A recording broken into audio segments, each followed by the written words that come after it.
ঠিক আছে good morning আচ্ছা ল'ৰাকেইটা আজি মই তহঁতক বেছি দেৰিলৈকে ক্লাছ ল'ব নোৱাৰিম মোৰ বাহিৰত কাম এটা আছে গতিকে পোনে পোনে দুটামান প্ৰশ্ন সোধো আৰু গুচি যাওঁ মজা ছাৰ মজা আপুনি একো চিন্তাই নকৰিব আপুনি সোনকালে গুচি যাব মুঠতে প্ৰশ্ন সোধক হয় নেকি তেনেহ'লে তয়ে ফাৰ্ষ্ট উত্তৰটো দেচোন কুকুৰৰ পুতেকক কি বুলি কোৱা হয় ছাৰ এই উত্তৰটো মই ক'ব লাগে মানে কুকুৰৰ পুতেকক কি বুলি কোৱা হয় মই ক'ব লাগে তই ক'ব লাগে তেনেহ'লে শুনক ছাৰ দুদিনমান আগতে মোৰ লগত যি ঘটনা ঘটিছিল সেই ঘটনাৰ লগত একেই ৰিলেটেড প্ৰশ্ন সুধিছে যে কুকুৰৰ পুতেকক কি বুলি কোৱা হয় মোৰ ঘটনা শুনিবলৈ এতিয়া সময় নাই মুঠতে তই উত্তৰটো দে যে কুকুৰৰ পুতেকক কি বুলি কোৱা হয় ছাৰ কুকুৰৰ পুতেকক ৰাজু বুলি কোৱা হয় কি কুকুৰৰ পুতেকক ৰাজু বুলি কোৱা হয় ৰাজুটোহে তোৰে নাম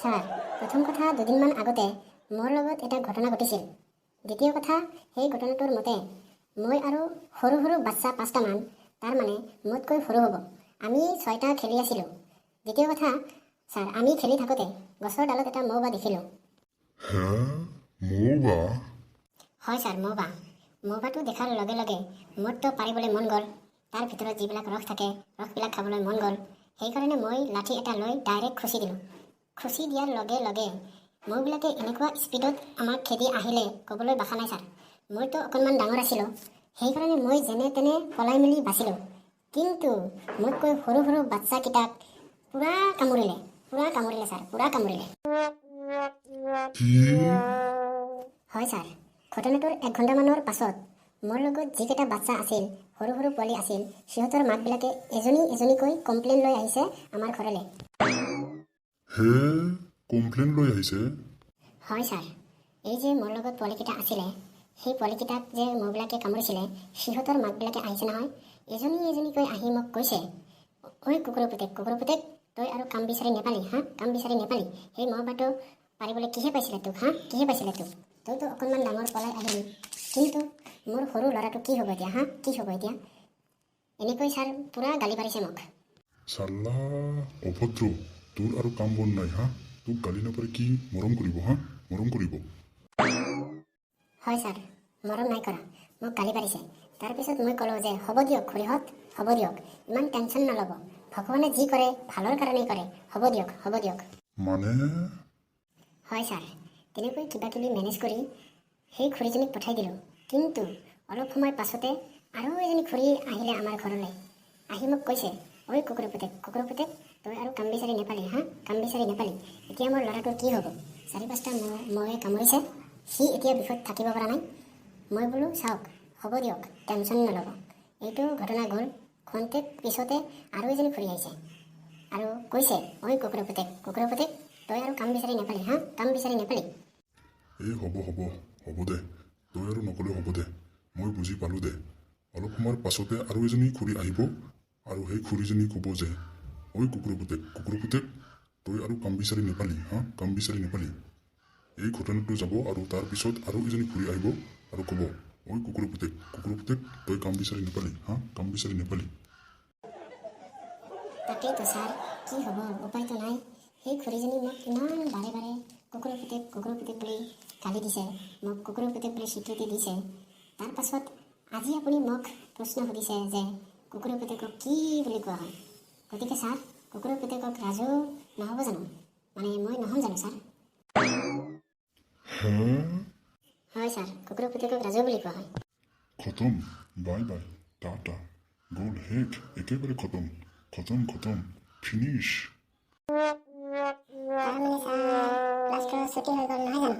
ছুটি হৈ গ'ল না আজিৰ ক্লাছটো আটাইতকৈ দীঘল ক্লাছ হ'ব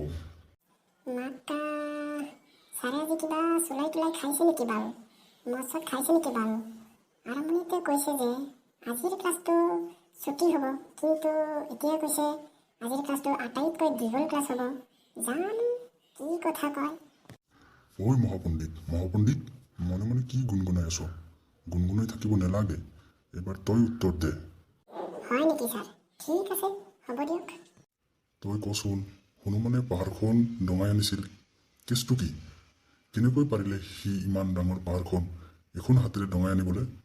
ইমান ডাঙৰ শক্তি, ইমান খাটাৰা শক্তি হনুমানৰ শৰীৰত ক'ৰ পৰা আহিল? ছাৰ, অসমীয়াত এটা কবিতা আছে যে কল কল কল কল এবিধ ফল কল খালে গাত হয় হাতীৰ সমান বল। এই কবিতাটোতে সকলো কথা লুকাই আছে ছাৰ। মানে ছাৰ, কবিতাটোৰ মতে কল কল কল কল এবিধ ফল। আমিতো জানো ছাৰ, কলবিলাক হৈছে ফল মূল আৰু ফল খালে গাত হয় হাতীৰ সমান বল। তাৰমানে ছাৰ, আমি যদি কল বেছিকৈ খাওঁ তেনেহ'লে আমাৰ শৰীৰত হাতীৰ সমান বল হ'ব পাৰে। আৰু ছাৰ, তেনেকৈ হনুমানৰ শৰীৰত বহুত শক্তি বল আহিছিল। অ'কে অকণমান লাহে লাহে ক বেছি স্পীডত কৈ দিছা তই। অ'কে ছাৰ, তাৰমানে আমি গম পালোঁ যে কল খালে আমাৰ শৰীৰত হাতীৰ সমান বল হ'ব পাৰে। অতীত কালৰ কথা ছাৰ, অতীত কালত এইখন পৃথিৱীত যিমানবিলাক কল আছিল সকলো কলৰ শক্তি বল বহুত আছিল ছাৰ। কিন্তু ছাৰ, অতীত কালত কলৰ পৰা বৰ্তমান সময়লৈকে বিভিন্ন ৰাসায়নিক বিক্ৰিয়া, বিভিন্ন ৰাসায়নিক দ্ৰব্য প্ৰদূষণ হৈ কলবিলাকৰ যি বল শক্তি আছিল, বল ক্ষমতা আছিল, সেই বল ক্ষমতা বৰ্তমান সময়ত অকণমান কমি যাব ধৰিছে ছাৰ। বাৰু ছাৰ, এইবোৰ কথা হ'ব দিয়ক।